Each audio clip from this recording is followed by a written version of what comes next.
America के California state के Los Angeles में धधक रही आग बुझने का नाम नहीं ले रही है। इस आग के आगे अमेरिका पूरी तरह से बेबस दिखाई दे रहा है। इस बीच अमेरिका में भीषण अग्निकांड के बाद कई देशों ने सुपर पावर को मदद की पेशकश की है। मदद का हाथ बढ़ाने वाले देशों में अमेरिका का सबसे बड़ा दुश्मन ईरान भी शामिल है।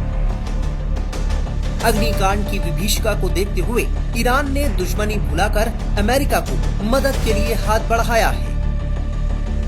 तेहरान सरकार ने खासतौर पर लॉस एंजलिस में आग से प्रभावितों के लिए मानवीय सहायता और फायर फाइटर्स के साथ ही बाकी सहायता भेजने की पेशकश की थी। स्पेनिश मीडिया के मुताबिक स्पेन में ईरानी दूतावास ने बताया कि ईरान ने मदद के लिए अमेरिका के लिए हाथ आगे बढ़ाया। ईरान की सरकार के प्रवक्ता ने इस संबंध में बताया कि तेहरान सरकार ने आग बुझाने के लिए तुरंत सहायता भेजने की इच्छा जताई है। लॉस एंजलिस की आग अभी भी बुझने का नाम नहीं ले रही। आग के इस तांडव से अब तक 25 से ज्यादा लोगों की मौत की खबर है। वहीं 12,000 से ज्यादा इमारतें जलकर खाक हो चुकी हैं। 2 लाख से ज्यादा लोग अग्निकांड से प्रभावित होकर विस्थापित हो चुके हैं। 40,000 से ज्यादा एकड़ जमीन आग से झुलस चुकी है। इस बीच अमेरिका की मदद के लिए कई देशों ने हाथ आगे बढ़ाया।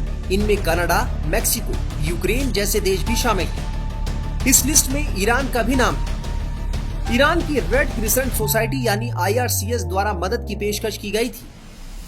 IRCS हेड पीर हुसैन कोलिवन ने अमेरिकी रेड क्रॉस के CEO क्लिफ होल्स को इस संबंध में संदेश भेजा था।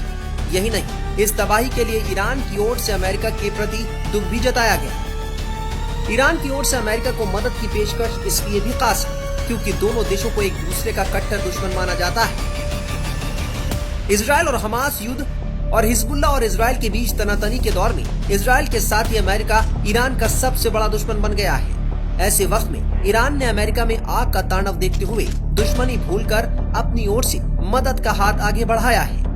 ईरानी रेड क्रिसेंट सोसाइटी यानी IRCS ने बताया कि अमेरिकी रेड क्रॉस सोसाइटी ने कथित तौर पर ईरान से कहा कि उसे मानवीय संसाधनों की उतनी जरूरत नहीं, लेकिन मुस्लिम देश अगर आगे से निपटने के लिए वित्तीय मदद की पेशकश करें तो हाथ आगे बढ़ाकर सहायता कर सकते हैं। ये टिप्पणी IRCS प्रमुख पीर हुसैन कोलिवन ने की है। बता दें कि जंगलों से शुरू हुई आग में सबसे ज्यादा नुकसान लॉस एंजलिस शहर का हुआ है।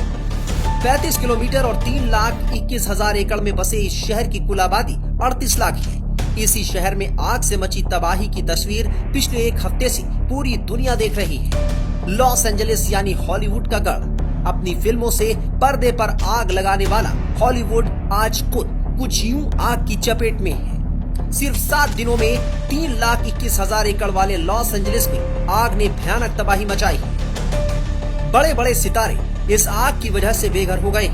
हजारों आशियाने जलकर खाक हो गए। सिर्फ 7 दिनों की इस आग ने करीब 250 बिलियन अमेरिकी डॉलर यानी 20 लाख करोड़ रुपए की मिल्कियत को स्वाहा कर दिया है। 7 जनवरी से लॉस एंजलिस सुलग रहा है। फिलहाल वहां अब भी आग पर पूरी तरह से काबू नहीं पाया जा सका है।